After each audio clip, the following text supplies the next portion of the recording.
విశ్వ చైతన్య. ఈ నావల్ రాసింది శ్రీ ఎన్ఆర్ నంది గారు. ఎన్ఆర్ నంది గారు అంటే చాలా ఫేమస్ మిస్టీరియస్ నవల్ రాస్తూ ఉండేవారండి. చాలా మిస్టీరియస్గా ఉంటాయి ఆయన నావల్స్. అందులో ఇది ఒక నవల. స్టార్టింగ్లోనే మీకు అర్థమైంది కదా, చైతన్యకి ముందే అన్నీ తెలిసిపోతూ ఉంటాయి అని. మ్, ఆ మిస్టరీ ఏంటో మనం ఈ కథలోకి వెళ్ళి తెలుసుకుందాం. మనసుతో మనసుతో కాలానికి సంఘర్షణ, అంతరంగంలో జన్మజన్మల అన్వేషణ. 2600కి చెక్కు రాసి కౌంటర్లో ఇచ్చింది. కొన్న 26 పుస్తకాలు ప్యాక్ చేసి కుర్రాడి చేత బయటికి పంపించమని చెప్పి బయటకొచ్చింది చైతన్య. 2600 26 నంబర్ చూసుకుని నవ్వుకుంది చైతన్య. తను పుట్టిన తేదీ 2వ నెల జూన్. మళ్ళీ 26 కలిపితే 8. పుస్తకాల ధర అంకెలు కలిపితే 8. 26 పుస్తకాలు అంకెలు కలిపినా 8. సంఖ్యాశాస్త్రంలో 8 శనికి చిహ్నమట. చిరునవ్వు నవ్వుకుంటూ బయటికి వచ్చింది చైతన్య. బయట రోడ్డు మీద ఫియట్ కారు కనిపించింది. దాని నంబర్ 2600. ఉలిక్కి పడింది. యాంత్రికంగా ఫియట్ కారు దగ్గరికి వెళ్ళింది. ఏదో విచిత్రమైన ఆకర్షణ ఆ కారు నుంచి. ఆ కారు తనని పిలుస్తున్నట్లు అనిపించింది. కారులో ఎవరూ లేరు. చైతన్య కారు డోరు మీద చెయ్యి వేయబోయింది. తన ప్రయత్నం లేకుండానే ప్రాణి గురించి మనిషి నిర్వచించే గుణాలు లేని ఆ యంత్రవాహనం నుంచి ఏవో ప్రకంపనాలు. ఎక్కడో ఎక్కడో ఎక్కడో ఎప్పుడో ఎప్పుడో ఎప్పుడో ఎలానో ఏ విధంగానో ఏ రకంగానో తను చూసింది. కారుని కాదు, కారు డ్రైవర్ని కాదు, కారు ఓనర్ని కాదు, ఆ కారుకి సంబంధించిన దాన్ని దేన్నో చూసింది. తనలో ఏవేవో దృశ్యాలు, ప్రేరేపణల రూపంలో ఏవో ప్రకంపనాలు. అవేమిటి? ఏమిటి? ఏమిటా ప్రకంపనాలు? తెలియటం లేదు. అప్రయత్నంగానే డోర్ హ్యాండిల్ మీద చెయ్యి వేసింది. మైల్డ్గా షాక్ కొట్టినట్లయింది. భావోద్వేగం రెచ్చిపోతోంది. ఆమె తట్టుకోలేకపోతోంది. తొక్కకోలేకపోతోంది. మేడం. చైతన్య ఉలిక్కిపడి వెనక్కి చూసింది. పుస్తకాల ప్యాకెట్ మోసుకొచ్చిన కుర్రాడు. చైతన్య ఏవేవో ఆలోచనల్లో కొట్టుకుపోతోంది. కుర్రాడిని చూసినా ఏమీ సమాధానం చెప్పలేదు. ఈ ప్యాకెట్ని కారులో పెట్టమంటారా? అంది చైతన్య పరధ్యానంగా. కుర్రాడు ప్యాకెట్ని కారులో పెట్టబోతుంటే షాపులో నుంచి వచ్చింది సమీర. అయ్యయ్యో, ఆ కారు మాది కాదయ్యా అనుకుంటూ. చైతన్య ఆ కారు వైపు సమీర వైపు చూసింది. ఎవరిదే ఈ కారు? నీ తెలివి తెర్రన్నట్లే ఉంది. మనం కారులో ఎక్కడొచ్చామే మరి అన్నట్లు సమీర వైపు ప్రశ్నార్థకంగా చూసింది చైతన్య. ట్యాక్సీలో వచ్చామే. మీ నాన్నగారు ఒక కారులో కోర్టుకు వెళ్ళిపోయారు. మరో కారులో మీ పెద్దన్నయ్య షికార్లు కొట్టడానికి వెళ్ళిపోయాడు. మీ చిన్నన్నయ్య మరో కారులో. అయితే మనం వచ్చిన ట్యాక్సీ ఏది? డబ్బులు ఇచ్చేసి వాణ్ణి పంపించేశాం కదే. ఉండు, మరో ట్యాక్సీ పిలవబోతూ ఉంటే చైతన్య ఆగమంది. ఆ ట్యాక్సీ డ్రైవర్ పక్క హోటల్లో ఫోన్లో మాట్లాడుతున్నాడు. ఈ ఫియట్ ఎవరిదే? అంది చైతన్య ఆ 2600 ప్లేటు ఉన్న ఫియట్ కార్ని చూస్తూ. ఎవరో కృష్ణ పరమాత్ముడై ఉంటుంది. అతనితో పాటు నాదులు కూడా ఆ కారులో వచ్చుంటే మన మీద కురుక్షేత్ర సంగ్రామం మొదలు పెడతారు. రా పోదాం. చైతన్య కారు వైపు సమీర వైపు మళ్ళీ మళ్ళీ పరీక్షగా పరిశీలనగా చూసింది. సమీర కారు వైపు చైతన్య వైపు చిత్రంగా చూసి నవ్వేసింది. ఒసేవ్ ఫ్లోరెన్స్ నైటింగేల్, ఇలా రోడ్డు మీద నిలబడి కారు వైపు చేతబడి చేసేటట్లు మరి 2 క్షణాలు చూస్తూ ఉన్నావా?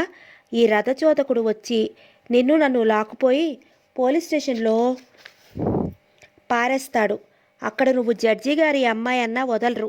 నేను ఇన్కమ్ ట్యాక్స్ కమిషనర్ గారి సుపిత్రికరన్నా రిలీజ్ చేయరు. రా పోదాం. పోలీస్ స్టేషన్ మాట చెవిని పడగానే చైతన్య చలించింది. పోలీస్ స్టేషన్, అరెస్ట్, కోర్ట్, శిక్ష అని గొడిగింది చైతన్య. ఏమిటే అంటున్నావు? చైతన్య ఎటో చూస్తూ ఏవో ఏవో దృశ్యాలు అంది. దృశ్యాలా? పద పద, నీకెప్పుడూ ఉండే తెగులేగా, రా. అది కాదు సమీరా, డోంట్ బి సిల్లీ, రా అని సమీర ఆమె చెయ్యి పట్టుకుని లాగబోయింది. సరిగ్గా అదే సమయంలో ఓ యువకుడు అక్కడికి వచ్చాడు. చైతన్యను ఆమె చెయ్యి పట్టుకుని లాగుతున్న సమీరను చూశాడు. సమీర ఉలిక్కిపడి చైతన్య చెయ్యి విడిచిపెట్టింది. యువకుడు చైతన్య వైపు చూశాడు. చైతన్య అతడి వైపే చూస్తూ ఉండిపోయింది. ఇద్దరిని చూస్తూ ఉండిపోయింది సమీర. ఎక్స్క్యూజ్ మీ అన్నాడా యువకుడు ఒక అడుగు ముందుకు వేసి. చైతన్యలో చలనం లేదు. సమీర ఆమె చెయ్యి పట్టుకుని పక్కకు లాగి yes please, what do you want అంది. యువకుడు తడుముకోకుండా అడిగేశాడు. డ్రాప్ చేయమంటారా మేడం? సమీర ఉలిక్కిపడింది. ఇతగాడి పోటీ ఫియట్ కార్ దగ్గర నిలబడ్డామని లిఫ్ట్ అడుగుతున్నామనుకున్నాడా? మనుషుల్ని చూసైనా హోదాల్ని గుర్తించలేని మూడుడా ఇతను? యువకుడు మరీ సంస్కారం ఉట్టిపడేటట్లు మళ్ళీ అడిగాడు. చెప్పండి మేడం, ఎక్కడ డ్రాప్ చేయమంటారు? సమీర తొట్రుపడి కోపాన్ని ఆపుకోలేక వల్లకాట్లో అంది. మీకు అభ్యంతరం లేకపోతే రండి, అక్కడే డ్రాప్ చేస్తాను. ఏమిటి మీరు వల్లకాట్లో డ్రాప్ చేస్తారా? అక్కడేగా మీరు డ్రాప్ చేయమన్నది. సమీర సీరియస్ అయింది. మీకు వల్లకాటికి దారి తెలుసా? మీరు చెప్తారుగా. సమీర విస్తుపోతూ కనీసం చిరునవ్వైనా నవ్వకుండా విట్టేశాడంటే వీడు పిట్టల రాయిడే అయి ఉంటాడనుకుంది. నో థ్యాంక్స్, మేము ట్యాక్సీలో వెళ్తానులేండి. తీరా వల్లకాట్లోకి వచ్చాక మీ వాళ్ళు ఎవరైనా కనిపిస్తే మీరు వాళ్ళతో బాతాకాన్ని వేసి కూర్చుంటే మేమేం కావాలి అని చైతన్య చేయి పట్టుకుని దూరంగా లాక్కుపోయింది సమీర. యువకుడు భుజాలెగరేసి కారు డోర్ తెరిచి కూర్చున్నాక ఒక్కసారి వెనక్కి చూశాడు. చైతన్య కూడా అదే క్షణంలో ఆగి వెనక్కి చూసింది. ఏమిటే ఆ దిక్కులు చూడటం? రా. యువకుడు ఉలిక్కిపడ్డాడు. చైతన్య పేరు ఎక్కడో విన్నట్టే ఉంది అతనికి. అతనొక నిట్టూర్పు విడిచాడు. కారుని స్టార్ట్ చేయబోయాడు. కానీ ఎంత ప్రయత్నం చేసినా ఇగ్నైట్ కావటం లేదు. ఆ కారు స్టార్ట్ కాదంది చైతన్య కొణుకుతూ. అదే, కారు తాళాలు తెచ్చేసావా? లేదు. మరి? ఏవో నాకు అనిపిస్తోంది. నీ ప్రికాగ్నిషన్ తగలట్టట్టే ఉంది. రా పోదాం. క్షణం ఆగలేవు? ఎందుకే? కొంపతీసి ఆ అపరమన్మధుణ్ణి గాని. చైతన్య వినిపించుకోలేదు. కారుని స్టార్ట్ చేయడానికి నానా తంటాలు పడుతున్న యువకుడి వైపే చూస్తోంది. అదేం చూపే? చైతన్య మాట్లాడలేదు. కాస్త దూరంగా నిలబడి తమ వైపే చూస్తున్న టాక్సీ డ్రైవర్ని చప్పట్లు కొట్టి పిలిచింది సమీర. టాక్సీ డ్రైవర్ కుర్రాళ్లే ఉన్నా తలంతా నెరిసిపోయి ఉంది. మనిషి చిత్రంగానే ఉన్నాడు.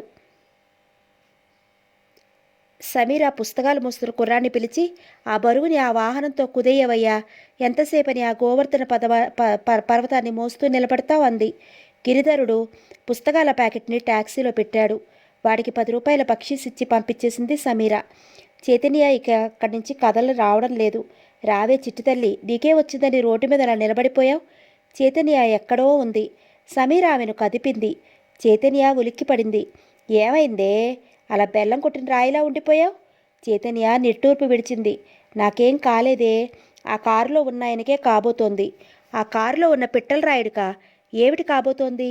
అదే సరిగ్గా తెలియటం లేదు అంది చైతన్య మెల్లిగా. టాక్సీ డ్రైవర్ ఫియట్ కారు వైపు యువకుడి వైపు చూస్తున్నాడు. ఒక్కోసారి వెనక్కి పక్కలకి బెదిరిచూపులు చూస్తున్నాడు. యువకుడు కారు దిగాడు. అటు ఇటు చూశాడు. ఆపద్బాంధవుల్లాంటి వాడెవడన్నా వచ్చి సహాయం చేస్తాడేమోనని. కానీ రోడ్డు మీద పోతున్న వాళ్ళంతా టాక్సీ దగ్గర నిలబడి ఉన్న లావణ్యరాసుల్ని చూస్తూ ఎదురుగా వస్తున్న వాళ్లను గుద్దుకుని పడిపోతున్నారే తప్ప ఆ యువకుడిని గాని అతని కదలని కారుని గాని చూడటం లేదు. ఆ కారు కొత్తదే, బ్యాటరీ కొత్తది. ట్యాంక్ నిండా పెట్రోలు, టైర్లు నిండా గాలి ఉన్నాయి. యువకుడు కారును ఒకసారి పరిశీలనగా చూసి టాక్సీ వేపుకు రాబోయాడు. టాక్సీ డ్రైవర్ ఎందుకో టోపీతో ముఖం దాచుకున్నాడు. సమీర చప్పున చైతన్యని పక్కకి లాగింది. ఏమిటే ఈ టాక్సీ నిలబెట్టేసి రోడ్డు మీద చూపులు? రా, టాక్సీ ఎక్కు. యువకుడు సమీర మాటలు విని అక్కడే ఆగిపోయాడు. అతను అలా అక్కడే ఆగిపోవడం టాక్సీ డ్రైవర్ క్రీగంట చూస్తూనే ఉన్నాడు. ఇంతలో ఒక పోలీస్ జీప్ వచ్చి యువకుడి పక్కనే ఆగింది. అందులో నుంచి ఇన్స్పెక్టర్, 2 కానిస్టేబుల్స్ దిగి యువకుడి దగ్గరికి వచ్చారు. ఎక్స్క్యూజ్ మీ అన్నాడు ఇన్స్పెక్టర్ యువకుడి దగ్గరికి వస్తూ. యువకుడు ఇన్స్పెక్టర్ వైపు చూశాడు. మీ పేరు? ఇన్స్పెక్టర్ యువకుడిని సవినయంగా అడిగాడు. విశ్వనాథ్ అన్నాడు యువకుడు ఇన్స్పెక్టర్ వైపు చూస్తూ. ఇంటి పేరు? వెన్నకోట. మీ నాన్నగారి పేరు? ఎందుకు అడుగుతున్నారు? నేను కారుని సరైన స్థలంలోనే పార్క్ చేశానే. టాక్సీ డ్రైవర్ క్రీగంట చూస్తున్నాడు. జరుగుతున్నదేటో అర్థం కాక సమీర అలాగే నోరు ఆవలించి ఉండిపోయింది. అది కాదు మిస్టర్ విశ్వనాథ్, మీతో మాట్లాడాలి ఇన్స్పెక్టర్ అన్నాడు. ఏమిటి? త్వరలోనే చెప్తాం. మీ నాన్నగారి పేరు? వేమరాజు. వెన్నకోటరా వేమరాజు గారు. ఉద్యోగం?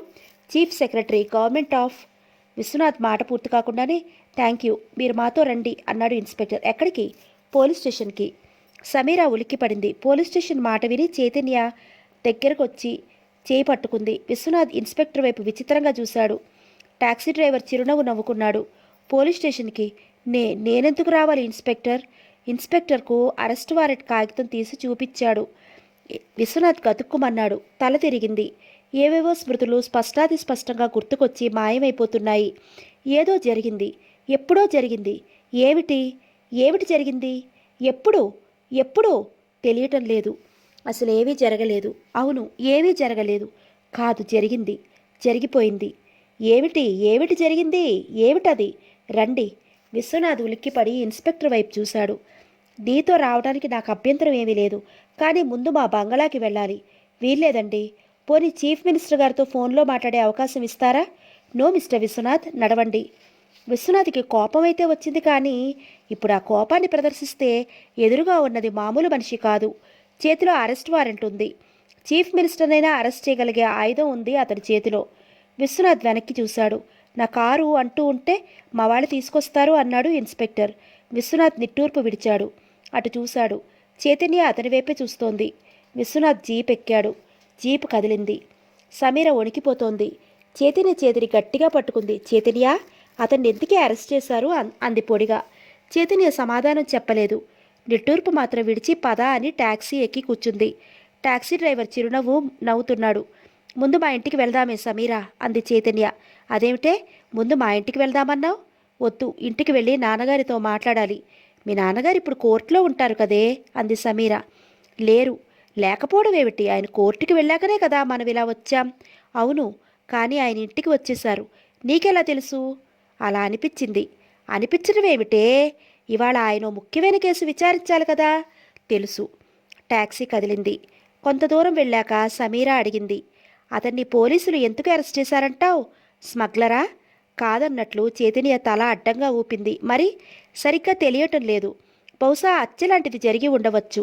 సమీర గతుక్కుమంది. అంటే అతనే హత్య చేసి ఉంటాడా?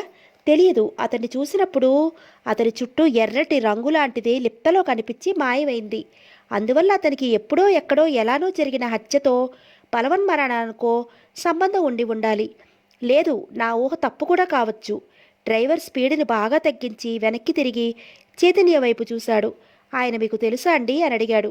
చైతన్య టాక్సీ డ్రైవర్ వైపు చూసింది. అప్పుడు అతను ఏదోగా కనిపిస్తున్నాడు. ఇతను మంచివాడు కాదు అన్న భావం చైతన్యకు క్షణంలో తెలిసింది. విశ్వనాథ్ గారు మీకు తెలుసా అండి అన్నాడు టాక్సీ డ్రైవర్ మళ్ళీ. లేదు అంది చైతన్య అప్రయత్నంగానే. డ్రైవర్ మళ్ళీ టాక్సీ స్పీడు హెచ్చించాడు. ఏమే చైతన్య, ఆ విశ్వనాథ్ అనే ఆయనకు ఏదో హత్యకు సంబంధం లాంటిది ఉండి ఉండాలి అన్నావు కదా. నువ్వు కానీ కొంపతీసి అక్కడ ఉన్నావేమిటే? చైతన్య మెల్లగా తల అడ్డంగా తిప్పింది. లేకపోతే నీకెలా తెలిసింది? ఆ స్థలం దగ్గర ఉంటేనేనా తెలిసేది? కాలంలో కాలం దగ్గరగా ఉండి ఉంటాను. నీకు నిజంగానే పిచ్చెక్కిందే. కాలంలో కాలం దగ్గరగా ఉండటం ఏమిటే? స్థలం కాదు. స్థలం కాలం రెండూ ఒకటే కాబట్టి. స్థలం కాలం ఏమిటే నువ్వనేది? రెండూ ఒకటే ఎలా అవుతాయి? మీ ఇంటి నుంచి మా ఇంటికి నడిచొస్తే ఎంత దూరం? ఒక 3 నిమిషాల నడక. ఏమిటన్నావు? 3 minutes వాక్. 3 నిమిషాల నడక. నేను దూరం అడిగితే 3 నిమిషాల నడక అని చెప్తావే? నడిచి వస్తే అంతేగా. అంటే దూరం అంటే కాలం అనేగా నీ ఉద్దేశం? సమీర అర్థం కాక తలకోక్కుంది. ఏమిటో నీ గొడవ? ఇంతకీ విశ్వనాథుడు హత్య చేశాడంటావా లేదా? లేదనిపిస్తోంది. కానీ ఇప్పుడు అతన్ని అరెస్ట్ చేశారు. ఒకవేళ అతను హత్య చేయలేదనుకో, చేసినట్లు రుజువులు సాక్ష్యాలు ఉంటే అతను ఉరితీస్తారా? ఏమో, ఒకవేళ తీసేస్తే విశ్వరచన తలకిందులవుతుంది. ఎలాగేవ్ అంది సమీర కుతూహలంగా. చైతన్య క్షణం కళ్ళు మూసుకుంది. సమీర ఆమెను కదిపింది. విశ్వరచన ఎలా తలకిందులవుతుందే? చైతన్య ఎక్కడికో చూస్తూ మెల్లగా అంది. అతనికి ఇంకా పెళ్లి కాలేదనిపిస్తోంది నాకు. అతనికి ఎలాంటి శిక్ష పడకపోతే అతనికి పెళ్ళవుతుంది, పిల్లలు పుడతారు. ఆ పిల్లలకి పిల్లలు, ఆ పిల్లలకి పిల్లలు, ఇలా చైన్ రియాక్షన్ జరగాలి. విశ్వంలో యాక్షన్ రియాక్షన్ ఒక క్రమపద్ధతిలో జరుగుతాయి. ఒకవేళ విశ్వనాథ్కి ఉరిశిక్ష పడి ఉరి తీశారనుకో, అప్పుడు అతన్ని పెళ్లి చేసుకోవాల్సిన భార్య ఏమవుతుంది? వాళ్ళకి పుట్టబోయే పిల్లలు ఏమవుతారు? ఎలా ఈ భూమి మీదకి వస్తారు? రాలేరు కదా. అప్పుడు వాళ్ళ గతి ఏమవుతుంది? ఈ చైన్ అక్కడితో తెగిపోతే విశ్వరచన తలకిదిలవుతుంది కదా. ఇంతకీ అతనికి ఉరిశిక్ష పడుతుందా లేదా? చైతన్య సమాధానం చెప్పలేదు. ఎందుకో ఉలిక్కిపడింది. డ్రైవర్, టాక్సీ ఆపు అని అరిచింది చైతన్య. అదేమిటే, మీ ఇల్లు ఇంకా ఫర్లాంగ్ దూరంలో ఉంది. చైతన్య సమీర మాట వినిపించుకోలేదు. డ్రైవర్ ఆపు అని గట్టిగా అరిచింది. డ్రైవర్ టాక్సీ ఆపాడు. చైతన్య టాక్సీ దిగింది. సమీరను కూడా దిగమంది. సమీర చేసేది లేక పుస్తకాల మూట పట్టుకుని దిగింది. మీటర్ చూసి చైతన్య డ్రైవర్కి డబ్బులిచ్చింది. డ్రైవర్ టాక్సీని స్టార్ట్ చేశాడు. అలా ఎందుకయ్యా? టాక్సీ వెనక్కి తిప్పి వెళ్ళకూడదు అంది చైతన్య. డ్రైవర్ చైతన్య వైపు అదోలా చూశాడు. హాస్పిటల్కి వెళ్ళాలండి, మా అమ్మకు ఒంట్లో బాలేదు అన్నాడు. చైతన్య నిట్టూర్పు విడిచింది. డ్రైవర్ ట్యాక్సీని స్టార్ట్ చేసి ముందుకే వెళ్ళిపోయాడు. ఫర్లాంగు దూరంలో చైతన్య బంగళా ఉంది. ఆ బంగళా పక్క నుంచే రోడ్ ఎడంవైపుకు తిరుగుతుంది. సమీర దూరంగా కనిపిస్తున్న చైతన్య బంగళా వైపు చూసింది. బంగళా 2వ అంతస్తులో చైతన్య తండ్రి జగన్నాథరావు గారు సమీరకి కనిపించారు. సమీర ఆశ్చర్యపోతూ చైతన్య వైపు చూసింది. చైతన్య, మీ నాన్నగారు. చైతన్య మాట్లాడలేదు. పుస్తకాల ప్యాకెట్ పట్టుకుని సమీర ఉస్సురుమంటూ రోడ్డు మీద నడుస్తోంది. ఇంటికి ఫర్లాంగు దూరంలో టాక్సీని ఆపించడం ఎందుకు, ఈ గాడిద బరువుని తన చేత మోయించడం ఎందుకు అని చైతన్యను తిట్టుకుంటూ వస్తోంది. చైతన్య తండ్రి జగన్నాథరావు గారు పరుగు పరుగున వాళ్ళకి ఎదురొచ్చారు. ఆయనంత భారీసరాన్ని మోసుకుంటూ అంత కంగారుగా ఎందుకొచ్చారో సమీరకు అర్థం కాలేదు. అదేమిటి బాబాయ్ ఇలా పరిగెత్తుకుంటూ వచ్చారు? ఆయన రోడ్డు మీదే ఏడ్చినంత పని చేసేశారు. ఏమైంది బాబాయ్ అంది సమీర భయంగా. ఎంత గండం తప్పిందమ్మా మీకు? బంగళాకి దూరంగా మీరు ఆ ట్యాక్సీలోంచి దిగిపోయారా? ఆ ట్యాక్సీ మన బంగళా పక్క టర్న్ తిరుగుతూ ఎదురుగా వస్తున్న లారీని గుద్దేసి ముక్కలైపోయింది. హా? సమీర నోరు ఆవలించి అలాగే ఉండిపోయింది. తేరుకున్నాక కళ్ళు తిప్పి చైతన్య వైపు చూసింది. చైతన్య, నీకు నీకు ఇలా ట్యాక్సీకి యాక్సిడెంట్ జరుగుతుందని ముందుగానే తెలిసిందటే? లేదు. మరి బంగళాకి దూరంగా ఆపించి దిగిపోయావు? దిగిపోవాలనిపించింది. ఆ డ్రైవర్ని కూడా వెనక్కి వెళ్ళమన్నాను. కానీ నువ్వు మరింత బలవంతం చేస్తే అతను వెనక్కి వెళ్ళిపోయేవాడేమో అంది సమీర. వెళ్ళడు. ఏ? చైతన్య మాట్లాడలేదు. అతని చావు అలా రాసిపెట్టి ఉందంటావా? నాకు తెలియదు. కానీ ఈ టాక్సీ డ్రైవర్కి ఆ విశ్వనాథ్కి మధ్య ఏదో ఉండాలి. ఏమిటది? తెలియదు. ప్రస్తుతం అంతే. నడు. జగన్నాథరావు గారికి వాళ్ళ సంభాషణలేమిటో తలాతోక అర్థం కాలేదు. అడగాలనుకునేసరికి చైతన్య, సమీర బంగళా వైపు వెళ్ళిపోతున్నారు. చైతన్య, సమీర, జగన్నాథరావు గారు బంగళా లోపలికి వెళ్ళారు. జగన్నాథరావు గారు సోఫాలో కూలబడ్డారు. సమీర ఆయన పక్కకి వచ్చింది. మీరు కోర్టుకు వెళ్ళలేదా బాబాయ్? ఆయన ముఖం నిగారించి ఉంది. నోటమ్మట మాటలు పొడిపొడిగా వస్తున్నాయి. వెళ్ళానమ్మా, కానీ ఎందుకో అక్కడ ఉండలేకపోయాను. పోనీ నాకు ఒంట్లో బాలేదా అంటే అది కాదు. ఇంటికి వచ్చేయాలని ఎందుకో తహతహ, ఎందుకో తెలియదు. వెంటనే కారు తీసుకుని వచ్చేశాను. చైతన్య నిట్టూర్పు విడిచి సోఫాలో కూర్చుంది. చూశారమ్మా, మీకు ఆ యాక్సిడెంట్ ఎంత త్రుటిలో తప్పిపోయిందో. ఆ ట్యాక్సీలో తిన్నగా మన బంగ్లా దగ్గరికి వచ్చుంటే లారీని ఢీక్కుని మీ ఇద్దరూ. జగన్నాథరావు గారు వాక్యాన్ని పూర్తి చేయలేకపోయారు. కానీ ట్యాక్సీ కుత్తుకోవడం మీరు స్పష్టంగా చూశారు కదా నాన్న అంది చైతన్య. చూడటమేంటమ్మా, నేనే ఆ యాక్సిడెంట్లో ఇరుక్కుపోయానా అనిపించింది. చైతన్య సమీర వైపు చూసింది. చూసావే సమీర, అదే రోడ్డు మీద నడుస్తున్న మనకు అక్కడ రోడ్డు వంకర తిరిగి ఉండటం వల్ల ఆ యాక్సిడెంట్ కనిపించలేదు. నాన్న మేడ మీద ఉండటం వల్ల మనల్ని చూశారు. ఆ కారుకి యాక్సిడెంట్ జరగడం స్పష్టంగా చూశారు. అవును, ఆయన ఎత్తున పైనుంచి చూస్తున్నారు కాబట్టి. కానీ అదే రోడ్డు మీద ఉన్న మనకు కనిపించలేదేం? ఎందుకు కనిపిస్తుంది? ప్రహరీ గోడ అడ్డుగా ఉందిగా. నాన్న దృష్టిలో కూడా ప్రహరీ గోడ ఉంది. కానీ మనల్ని ఆయన చూశారు, యాక్సిడెంట్ని చూశారు. మనకి కూడా ఆ యాక్సిడెంట్ అంత స్పష్టంగానూ కనిపించాలంటే మనం ఎత్తైన ప్రదేశంలో ఉండాలి. అదే క్షణంలో మనం అంత ఎత్తుకు వెళ్ళలేం కాబట్టి మనోదృష్టి బాగా ఎత్తుకు పెరగాలి. అదెలా సాధ్యమవుతుందే? నాకు తెలియదే. కానీ ఏ శక్తి వల్ల నాకు ఆ ఎలివేషన్ కలుగుతోంది? ఎందుకు, ఎలా ఆ విధంగా జరుగుతోందో నాకు అర్థం కావటం లేదు అని క్షణమాగి అంది.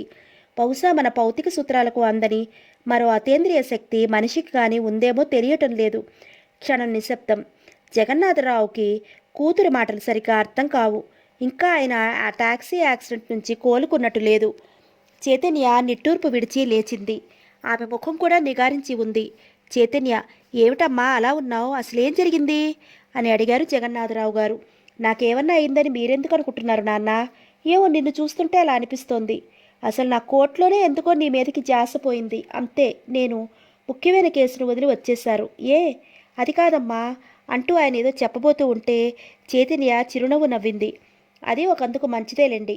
మీరు ఆ కేసుని వదిలి వచ్చేయడం వల్ల మీరు విచారిస్తున్న ముద్దోయి నిర్దేశ్ అని జడ్జ్మెంట్ ఇచ్చేస్తారు. అదేలా? రేపైనా ఆ కేసుని నేనే విచారించాలిగా. మీరు విచారించరు. మీ బదులు మరో జడ్జి గారు ఆ కేసును చూస్తారు. చూడరు, చూసేందుకు వీలు లేదు. జగన్నాథం గారు దాదాపు అరిచేశారు.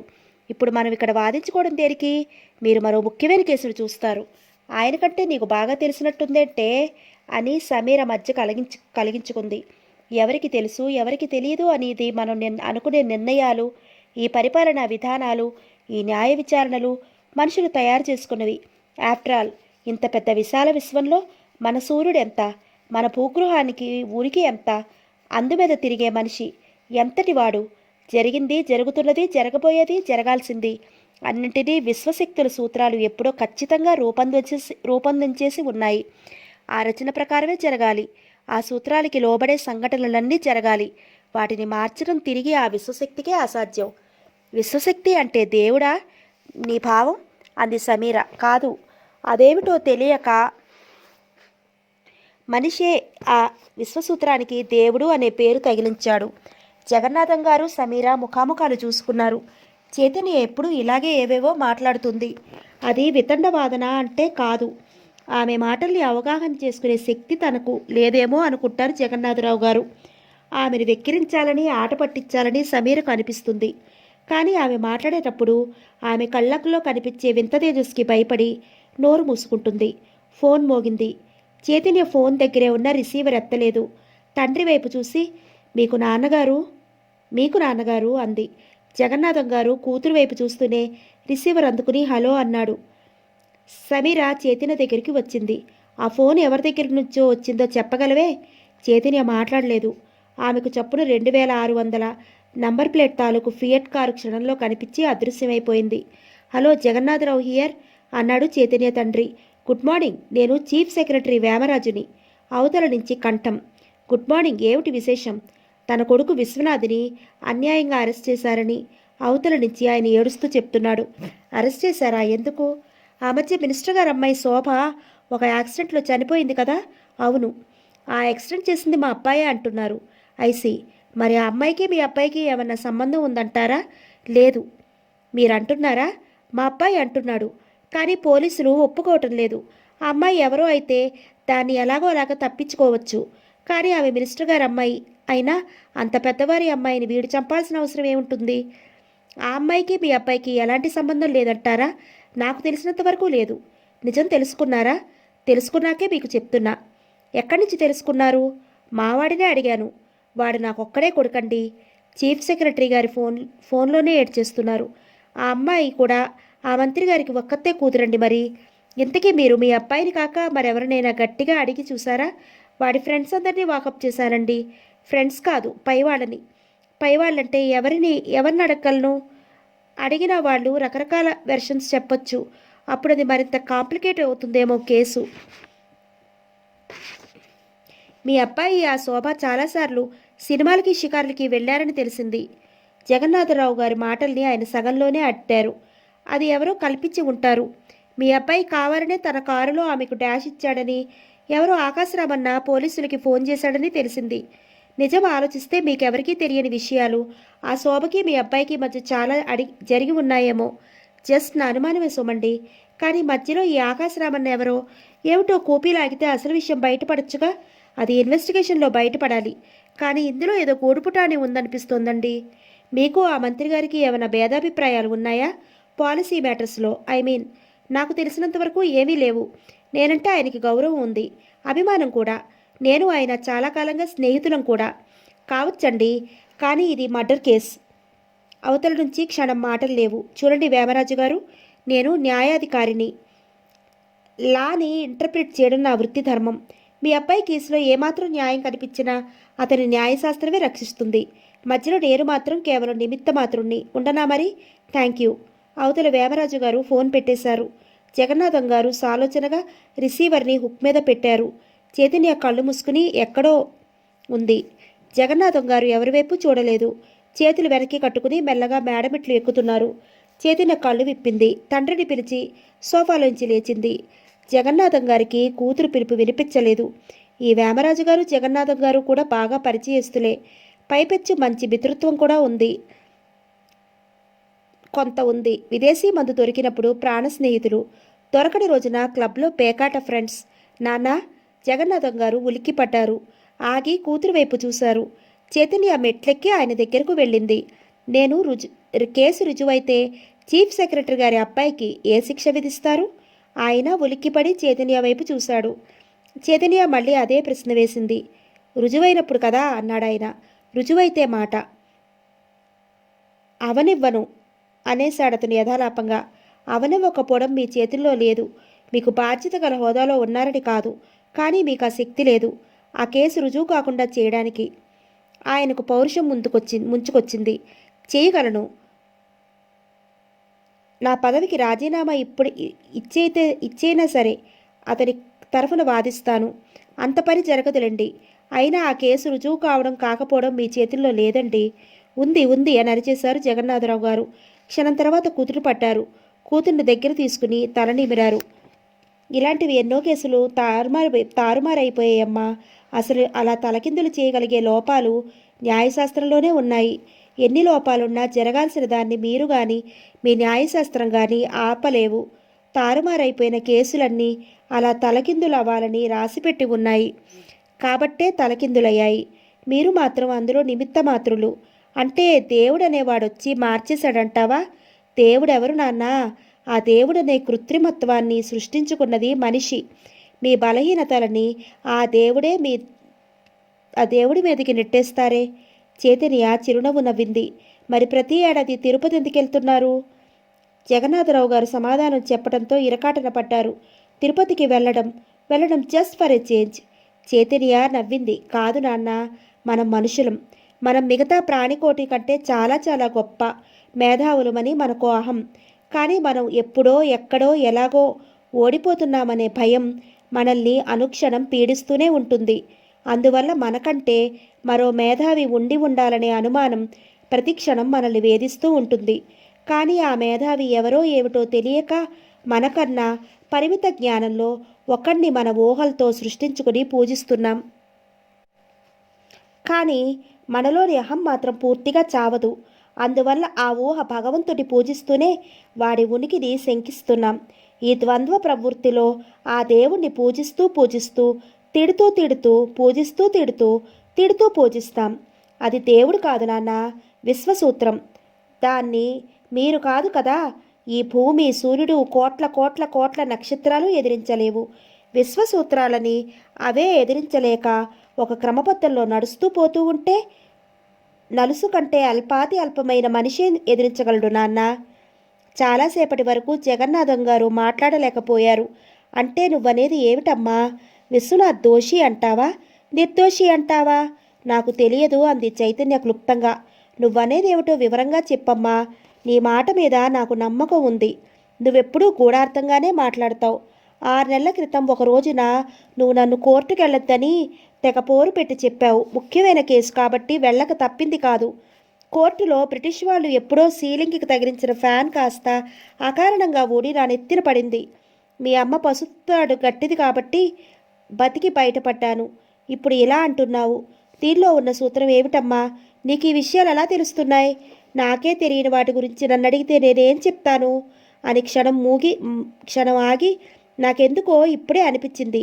విశ్వనాథ్కి ఉరిశిక్ష పడుతుంది. అది మీరే వేస్తారు అంది ఎక్కడికో చూస్తూ.